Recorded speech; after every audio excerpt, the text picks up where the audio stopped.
Update जो Delhi coaching हादसे case पर सुनवाई सह मालिकों की जमानत पर आज सुनवाई होगी और राउज एवेन्यू कोर्ट याचिका पर आज सुनवाई करेगा और बिल्डिंग के सह मालिकों ने जमानत याचिका दाखिल की थी। राउज एवेन्यू कोर्ट में जमानत याचिका दाखिल की गई। हाई कोर्ट ने जांच सीबीआई को ट्रांसफर की थी। तो अहम जानकारी आप तक पहुंचा रहे, जहां भी मामला सीबीआई के पास है। दिल्ली कोचिंग हादसे केस पर आज सुनवाई की जाएगी। सह मालिकों की जमानत पर आज सुनवाई होगी। राउज एवेन्यू कोर्ट याचिका पर आज सुनवाई करेगा।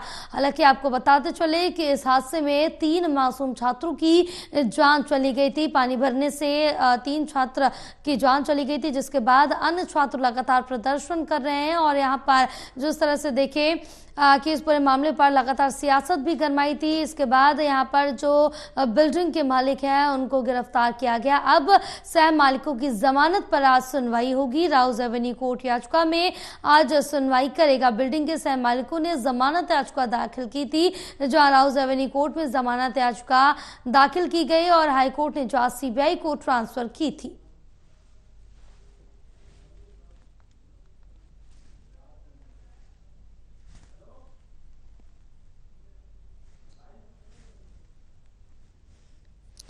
तो बड़ी अपडेट आप तक पहुंचा रहे हैं, जहां दिल्ली कोचिंग हादसे केस पर सुनवाई आज होगी। सह मालिकों की जमानत पर आज सुनवाई की जाएगी। राउज एवेन्यू कोर्ट याचिका पर आज सुनवाई करेगा। बिल्डिंग के सह मालिकों ने जमानत याचिका दाखिल की थी, उनकी जमानत पर आज सुनवाई करेगा दिल्ली हाई कोर्ट।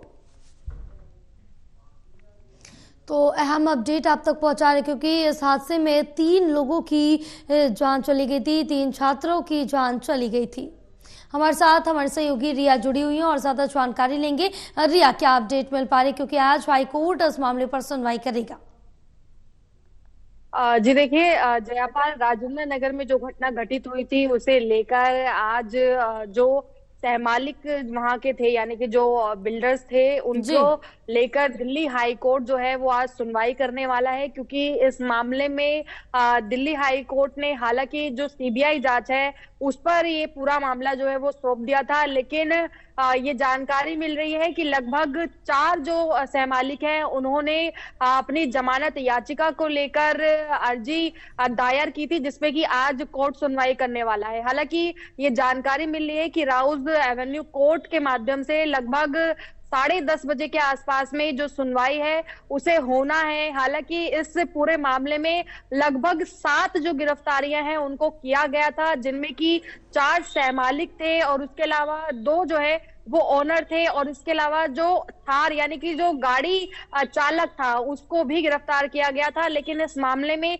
गाड़ी चालक को जो है रिहाई दे दी गई है, उसे छोड़ दिया गया है। लेकिन उसके अलावा जो और आरोपी हैं उन्हें फिलहाल अभी जो हिरासत है उसमें रखा गया है। तो ऐसे में जो 4 सहमालिक हैं उन्होंने अपनी जमानत याचिका को लेकर कोर्ट में पिटीशन दायर की थी, जिस पर कि आज जो राउज एवेन्यू कोर्ट है वो हियरिंग करने वाला है।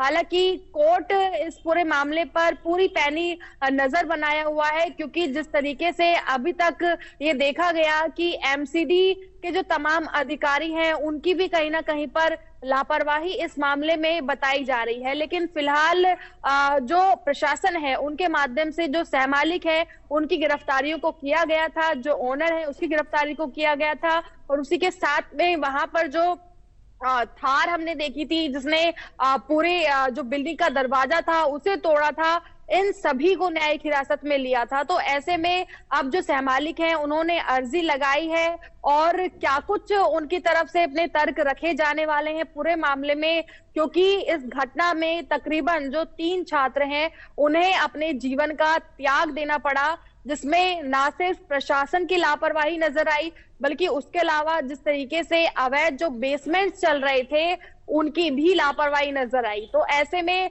अब कोर्ट किन तर्कों पर जो विचार विमर्श है वो करता है वो देखने होगा। लेकिन फिलहाल ये मामला जो है एक तरीके से सीबीआई जांच में अभी इस वक्त चल रहा है। चारों ही सहमालिक को लेकर आज जो है वो कोर्ट फैसला तय करेगा, और हियरिंग के बाद ही जयपाल पता चल पाएगा कि आखिर इस मामले में सिर्फ जो बिल्डिंग निर्माता है, जो सहमालिक है पार्टनरशिप के तौर पर, क्या उन्हीं की सिर्फ लापरवाही है या ओनर की भी उतनी ही भूमिका है। उसके अलावा जो प्रशासन का काम एमसीडी का बनता है, उनकी भी लापरवाही है। सभी पर जो चर्चा है वो होगी। फिलहाल जमानत मिल पाती है या नहीं मिल पाती है, लेकिन इस पूरे मामले में अभी तक कार चालक यानी कि जो थार चालक था जी उसे रिहाई मिल चुकी है। बिल्कुल रिया, तमाम जानकारी साझा करने के लिए बहुत शुक्रिया।